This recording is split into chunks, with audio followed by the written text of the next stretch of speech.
Think the Netherlands is just about tulips and windmills? Wait until you find out that you can legally lock a burglar in your basement. Mothers-in-law become family forever by law, and there are more bikes than people. You won't believe what's really happening behind those charming canal houses.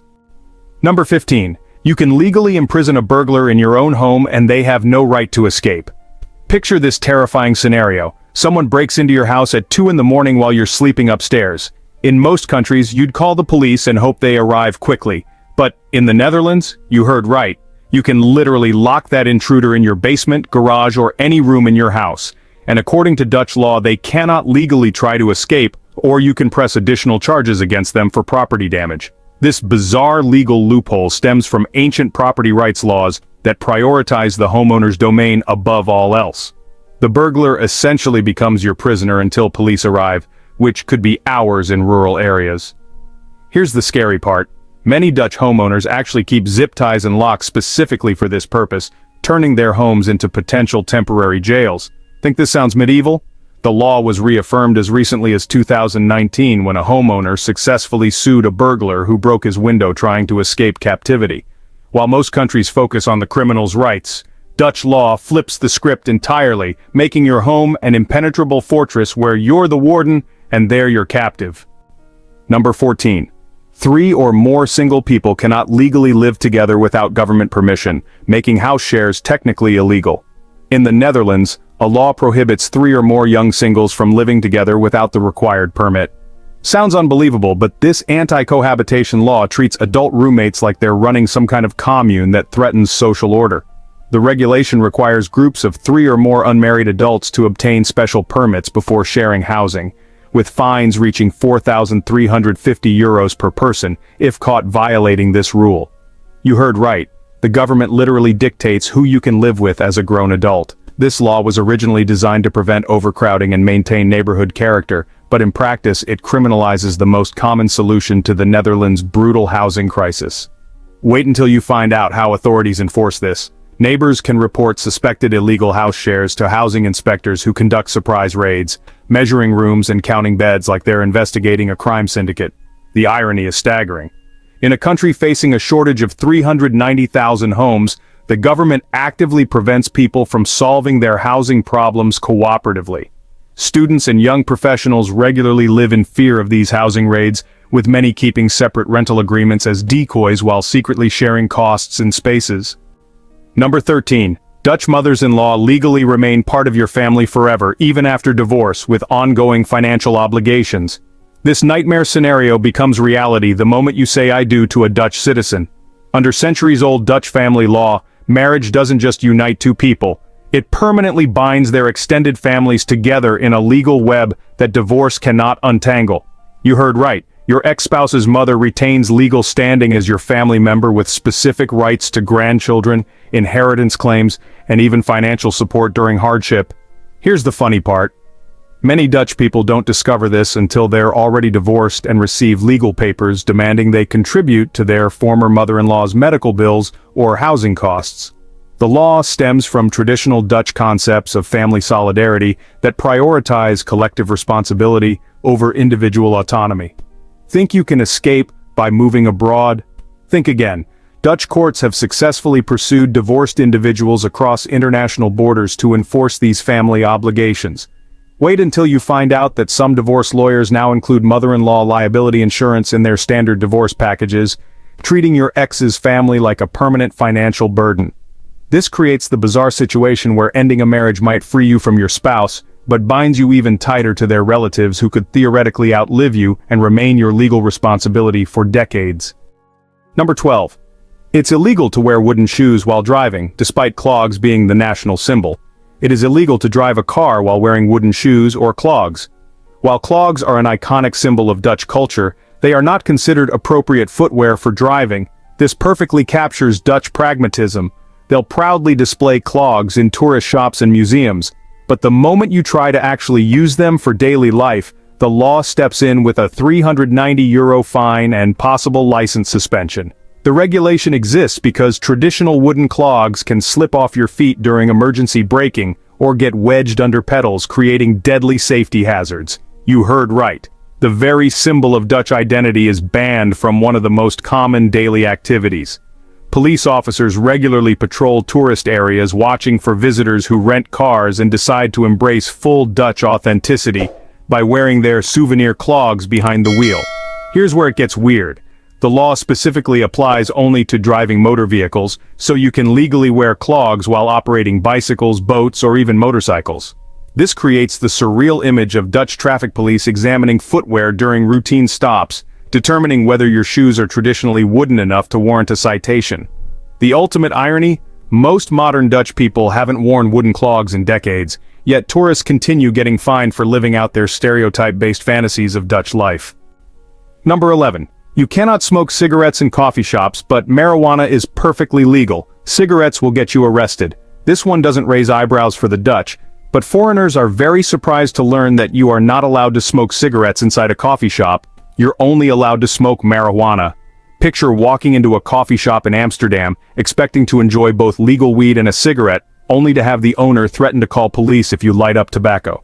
This backwards policy stems from the Netherlands' strict anti-smoking laws that ban tobacco in all public spaces, while maintaining tolerance for cannabis consumption in designated areas. You heard right.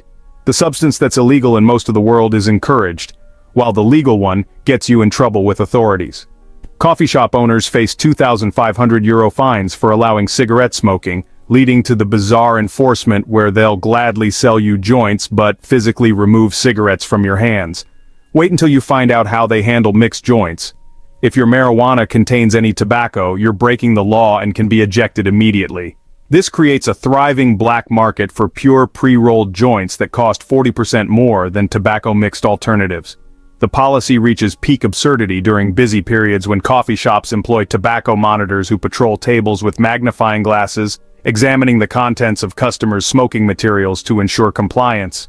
Many tourists spend their entire Amsterdam vacation confused about why they can legally buy hard drugs but get treated like criminals for smoking Marlboro Lights. Number 10. The Netherlands has 23 million bicycles for 17.4 million people, creating a bike-to-person ratio that's completely unprecedented anywhere on Earth. From 1900 onwards, the Dutchies' love for bicycles has grown.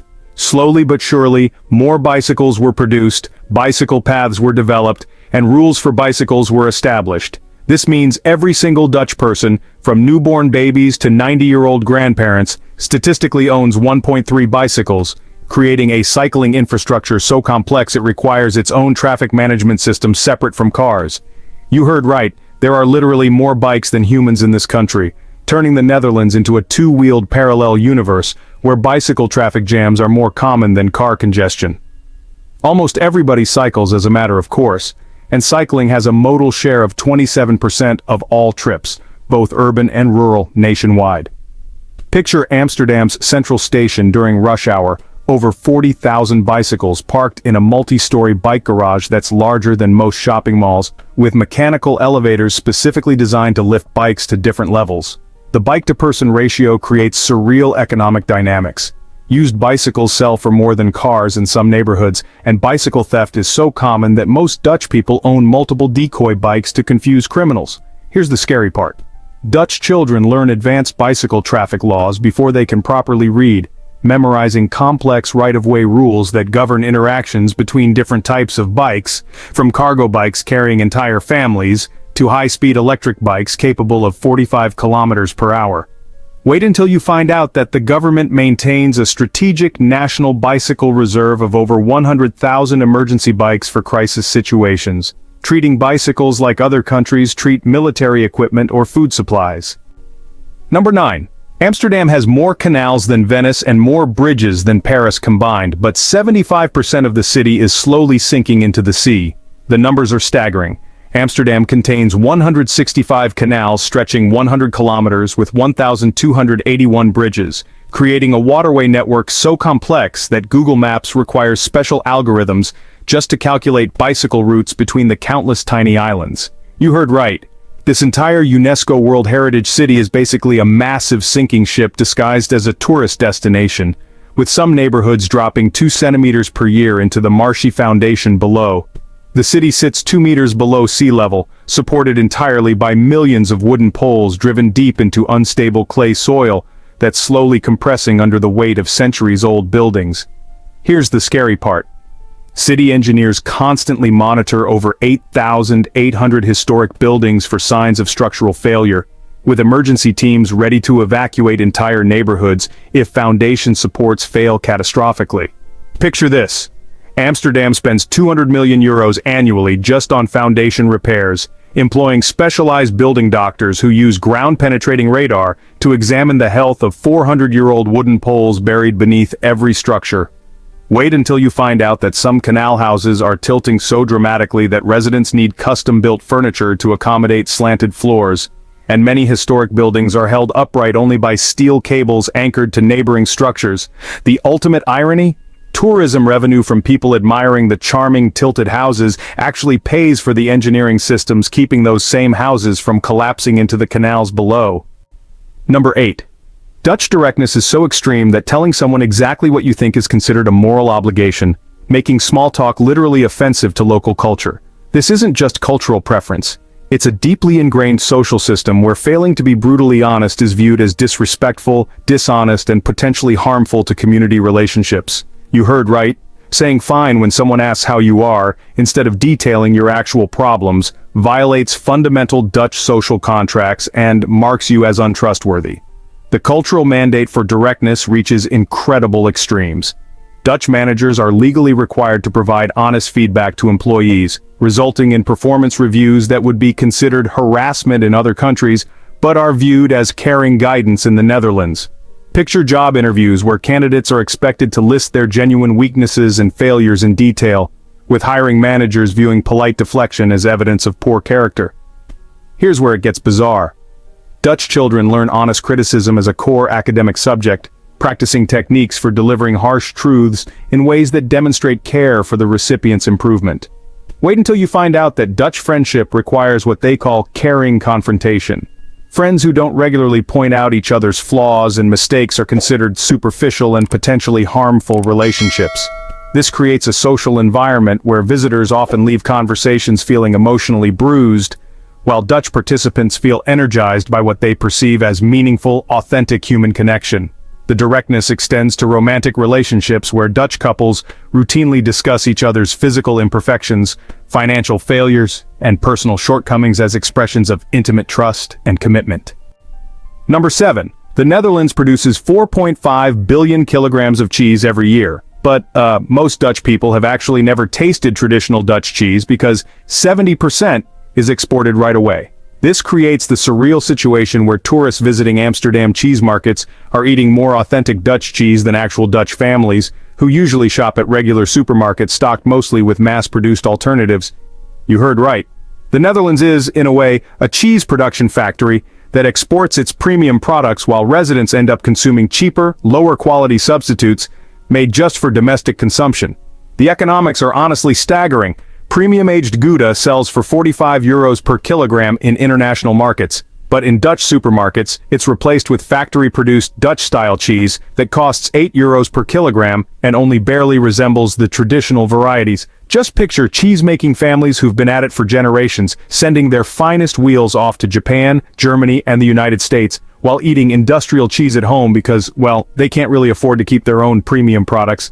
Here's the funny part. A lot of young Dutch people only discover real Dutch cheese when they're traveling abroad and visit specialty shops that import Netherlands products back to their own country at massive markups.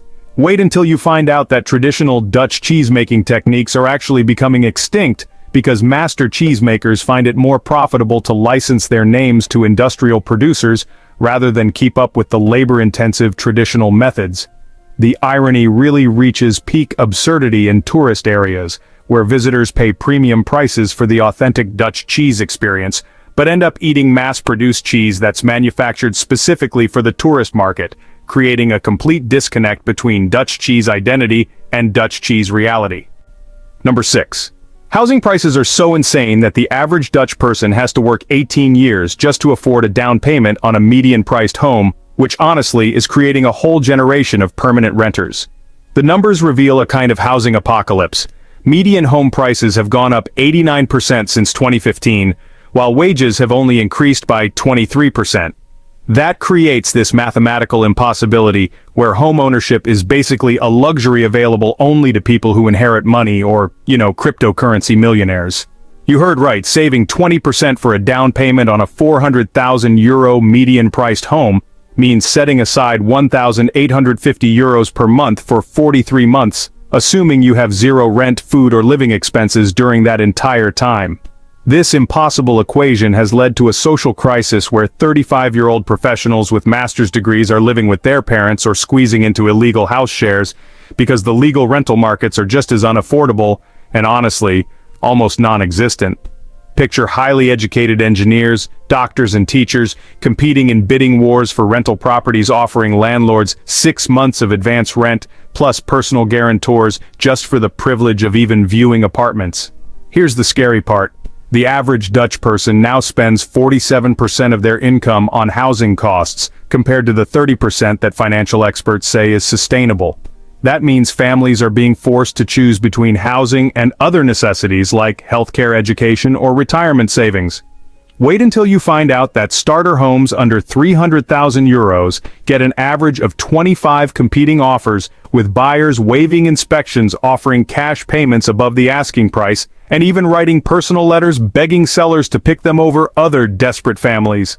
The housing crisis has gotten so bad that the government is now seriously considering building floating neighborhoods on artificial islands, treating homelessness like a space problem instead of an economic distribution problem. Number 5. The Netherlands has the world's most expensive gasoline at €2.08 per liter, making a full tank of gas cost more than many people's weekly groceries. Yet, Dutch people are actually driving more than ever before. This creates an economic paradox where fuel costs consume 23% of average household transportation budgets. Yet, vehicle ownership just keeps climbing, as frustrated residents abandon overcrowded public transit for the privacy and reliability of personal cars, despite the crushing financial burden. You heard right. Filling a standard sedan costs €83, while filling an SUV approaches €120. That makes weekly commuting a luxury expense, forcing families into debt cycles just to maintain employment that requires car access. The astronomical prices result from layered taxation, where the government collects €1.35 in taxes for every liter sold, treating gasoline like cigarettes or alcohol. At the same time, they're failing to provide adequate public transportation alternatives for the majority of workers whose jobs exist outside major cities. Just imagine this for a moment. Families are now budgeting somewhere between €400 and €600 every single month just for gasoline. It's gotten to the point where people are treating fuel almost like a mortgage payment, and they're living with this constant anxiety about price changes. I mean, a sudden jump in fuel prices can totally wreck even the most carefully planned household budgets overnight. Here's where it gets, well, kind of insane. A lot of Dutch folks are actually driving all the way to Germany just to buy gasoline. We're talking about spending 3 hours on the road and putting extra wear and tear on their cars, all to save about €25 on fuel. It's gotten so extreme that border towns in Germany have basically turned into giant gas stations, with desperate Dutch customers lining up for hours just to get access to those cheaper German prices. And wait until you hear this.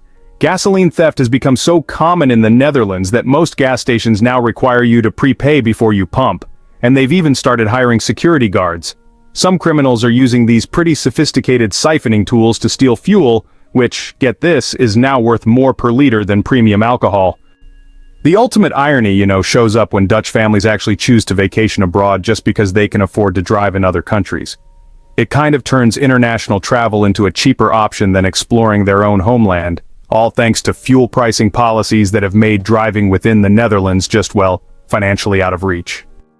Number 4. Dutch drug policy honestly creates this really strange legal reality where selling marijuana is illegal, but buying and using it is decriminalized. That means coffee shops are left operating in this sort of permanent legal gray zone. This, schizophrenic system basically means coffee shop owners could actually face criminal prosecution for purchasing the very inventory they're licensed to sell to customers. So, what you end up with is a multi-billion euro economy that operates completely outside legal frameworks, yet it still generates massive tax revenues for the same government, that criminalizes its supply chains. You heard right. Every single coffee shop in Amsterdam technically breaks federal law daily by acquiring products they're simultaneously authorized to distribute, creating a parallel economy where business people become criminals by necessity rather than choice. The legal impossibility forces coffee shop owners to work with illegal suppliers who face serious criminal penalties, while the shops themselves operate as legitimate businesses with permits, tax obligations, and regulatory compliance requirements that acknowledge their existence while criminalizing their essential operations.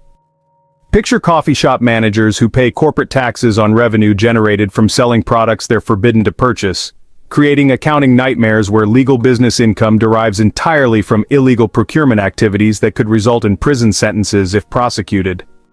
Here's the scary part. This legal contradiction creates opportunities for organized crime to control supply chains, while legitimate business people bear the legal risks, fostering exactly the criminal environment that drug decriminalization policies were designed to eliminate. Wait until you find out that coffee shops must maintain detailed sales records for tax purposes while being prohibited from documenting their supply sources, creating a paper trail that proves ongoing criminal activity while protecting no one from prosecution. The policy's absurdity reaches peak dysfunction when police officers purchase marijuana legally as customers in the same coffee shops where they could arrest owners for possession with intent to distribute, depending entirely on which side of the counter they're standing when the transaction occurs. Number 3. The Dutch have engineered about 26% of their entire country from underwater using the most advanced water management system on Earth, making the Netherlands humanity's greatest victory over nature. This isn't just impressive, it's honestly a feat of engineering that literally created land where none existed, transforming deadly swampland and ocean floor into fertile agricultural territory. Now, that land feeds 350 million people worldwide through advanced farming techniques that really shouldn't be possible in a country smaller than West Virginia. You heard right. Walking through Dutch farmland means you're standing on what was ocean floor less than 400 years ago, protected by an intricate system of dikes, pumps, and barriers that must operate perfectly around the clock, or, well, millions of people would drown within hours. The engineering complexity here really staggers comprehension. There are over 3,000 polders, which are areas below sea level, and they're kept dry by 1,800 pumping stations. These stations move enough water every single day to fill 800,000 Olympic swimming pools, creating artificial land that actually needs a constant input of energy just to remain habitable. Now, just picture living in cities where, if you turn off the electricity, your neighborhood could literally disappear underwater. That means every power outage becomes a potential catastrophe, one that could kill thousands and destroy centuries of human achievement in just a matter of hours. Here's the scary part. Climate change is raising sea levels, while the artificially created land continues to sink under its own weight. This creates an accelerating race between Dutch engineering capabilities and natural forces, and honestly, it could make large portions of the country uninhabitable within just a few decades. Wait until you find out that the Dutch export their water management expertise to countries worldwide, earning billions by teaching other nations how to fight rising seas, while secretly planning to abandon some of their own territory because even their advanced technology cannot indefinitely hold back the ocean. The ultimate irony lies in how this triumph over nature has made the Netherlands one of the most vulnerable countries to climate change, with 60% of the population living below sea level in a man-made landscape that exists only through continuous technological intervention against increasingly hostile environmental conditions. Number 2. Dutch social policies are so progressive that the government provides free heroin, prostitution services, and assisted suicide to citizens while maintaining some of Europe's lowest crime rates and highest happiness indexes. This policy combination seems, well, almost impossible. A government that literally gives hardcore drugs to addicts while creating one of the world's safest, most prosperous societies, where children play safely in the streets and elderly people walk alone at midnight without fear. You heard right. Dutch heroin-assisted treatment programs provide pharmaceutical-grade drugs to registered addicts in clinical settings, reducing overdose deaths by 95% and drug-related crime by 80% compared to prohibition-based approaches used elsewhere. The counterintuitive results are staggering. Neighborhoods with heroin clinics experience lower crime rates than areas without them, while cities with legal prostitution zones report fewer sexual assaults and human trafficking cases than comparable cities with criminalized sex work. Picture, if you will, government-funded facilities where medical professionals actually supervise heroin injection, while also providing things like social services, job training, and mental health treatment. This approach, transforms addiction from a criminal justice problem into a healthcare issue, and it comes with measurably superior outcomes. Here's where it gets, kind of mind-bending. Dutch-assisted suicide laws allow healthy individuals to end their lives simply because they're, quote, tired of living. Government-funded clinics process over 7,000 voluntary deaths every year, all while maintaining strict psychological evaluation protocols that are designed to prevent impulsive decisions. Wait until you find out that these progressive policies actually save taxpayer money. Heroin-assisted treatment, for example, costs 13,000 euros per patient annually, compared to 37,000 euros for incarceration. On top of that, legal prostitution generates 625 million euros in tax revenue, while also reducing police enforcement costs by eliminating underground criminal markets. The ultimate paradox really emerges when you look at the outcomes. Dutch teenagers actually have lower rates of drug experimentation than their peers in countries with harsh drug penalties. Meanwhile, Dutch women report higher levels of personal safety and sexual autonomy than women in societies that criminalize sex work. All of this suggests that legalization and regulation surprisingly create safer conditions than prohibition and criminalization. Number 1.